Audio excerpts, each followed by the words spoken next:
Yes, we said that we want a new regime. And the leaders for the new regime have started aligning themselves for the battle of the year 2027 presidential election race. Now, a question I have for you. If Honorable Fred Matiang'I is brought to you as a candidate seeking the presidential seat in the Republic of Kenya, will you elect Matiang'I as your president?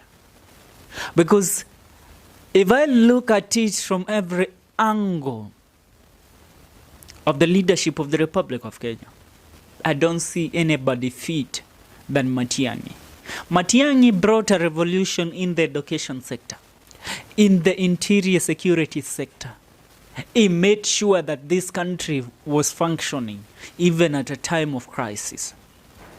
Now, something that Matiang'I has done which has proved that the man is preparing himself and he will be ready to face off with Ruto come the year 2027. I'm being told that Honorable Fred Matiang'I, the former Interior Cabinet Secretary, has hired Dickens and Matson, a Canadian-based law firm, to help him lay ground ahead of his 2027 presidential aspiration. Are you ready for a Matiang'I presidency? You know what? We have given Raila Odinga so much. We have supported Raila Odinga so much. And Raila Odinga has proven that he cannot really lead our country. He has never won this republic, the votes of the people of the Republic of Kenya. To keep, let me tell you what will happen. Now, mnikubali nichangamke kiasi, because now this one imenipata. I now feel the energy. You know, Matiang'I is a leader who people don't want but they really need. Are you getting the point? Huyu ni kiongozi ambaye watu hawamtaki lakini wanamuhitaji. Because Matiang'I is a man that puts rules. He writes he makes sure that you follow the rule book. Ufuatie sheria, ufuatie yale matakwa yameandikwa kwa vitabu. That's what Matiang'I is. Now, you know, our Kenyans don't like following the rules. That is one problem. Now, Matiang'I, remember, right now, it's high time for him to start prepping himself for the opposition. Acheni niwaambie, if Matiang'I starts its campaign and preparation this year, 2024, the next year, 2025, he makes sure that he has laid the ground, he has laid the foundation for his politics in Nyanza region, the western, the east, the Mount Kenya region, and the central province at large. People are tired with the Ruto'S regime. Na watu wamejaribu, wale watu walijaribu kuweka Raila kwa kitu, wamejaribu kuombea Raila aokoke aache kuuza watu. Raila ameshindwa.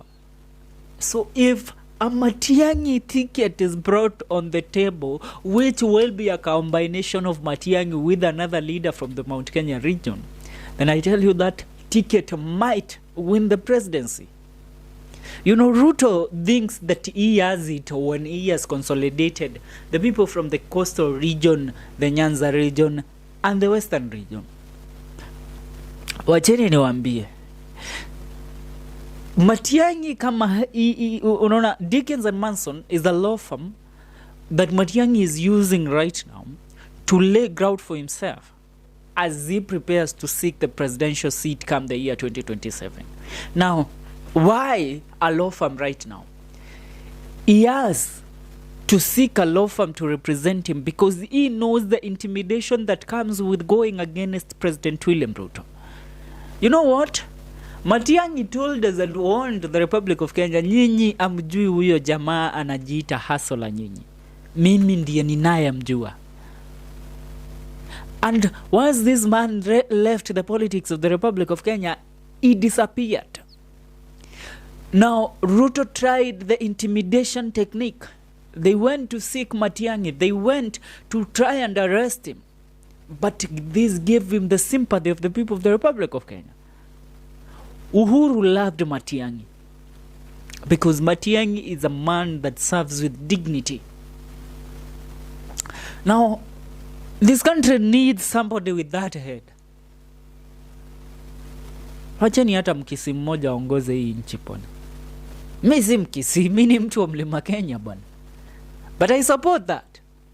And I see that guy is fit for the... Huwezi compare Matiang'I na Ruto. What foundations did Ruto lay to prove that he was worthy a presidential seat? Because alifuatana na tiketi yake na Uhuru ikampeleka nini? State House. Hapana. Kwa sababu alikuwa DP. That does not guarantee that you will be the next president of the Republic of Kenya. Sasa unaniambia mna expect 2032 eti Gachagua ataongoza hii nchi. Anaongoza hii nchi na baraka za nani? Anaongoza nchi mwenyewe ajielewi, ni mtu amechanganyikiwa, ni kama siasa sisi ndio tunamfunza wanahabari. But when you look at Matiang'I, huyu ni mtu alikuwa na stand his ground on his own. As a cabinet secretary of education, muliona yale Matiang'I alifanya hii nchi. This guy alifanya revolution kwa education sector. Mali ambapo wanafunzi walikuwa mitihani ilikuwa imekosa maana, masomo yalikuwa yamekosa maana, he gave it meaning again. When we come to the security sector, the same thing. Matiang'I gave the internal security docket a new face and a new meaning. So, choosing this guy to rule our country, hata si tambili, mpeni tamoja, akishindwa tu tunampea tamoja, akishindwa tuna deal na yeye. And Matiang'i's road to power started when the Gen Z demonstrations started. Gen Z walisema tunataka Matiang'I, we need Matiang'I. Let me tell you the reason why they said they need Matiang'I. Gen Z's knows that Matiang'I is a fair man. Reason being, Matiang'I was among the cabinet secretaries that were there during when the Gen Z were doing their papers, or let me say their exams, mostly KCSE and KCPE. So they know Matiang'I was a tough one. He did not allow cheating in the exams. So he won't allow stealing by the cabinet. He won't allow stealing by the National Assembly. That's why they sang Matiang'I. And now, you know, you can only request for him too much. And he is now ready to serve the Republic of Kenya. That is what I see. And Matiang'I seems to now be prepping himself for the 2027 presidential election. Now the question is, you know, Matiang'I akitokea itishe kiti ya preso 2027, Uhuru Kenyatta will back Matiang'I up. If Uhuru Kenyatta comes out in support of Matiang'I, then Uhuru Kenyatta will have laid a very, very convincing foundation for him in the Mount Kenya region. Now, Uhuru Kenyatta makes Matiang'I realize that he has to choose a candidate, a DP from the Mount Kenya region.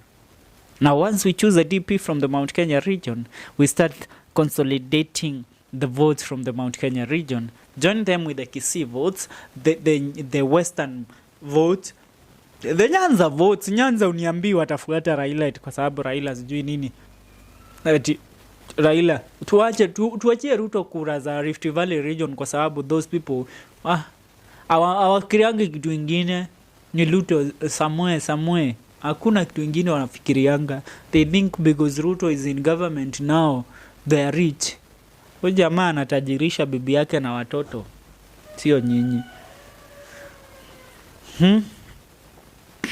You know, sometimes I always say I'm happy for the time that President Uhuru Kenyatta was the president of the Republic of Kenya and the time that President Mwai Kibaki were.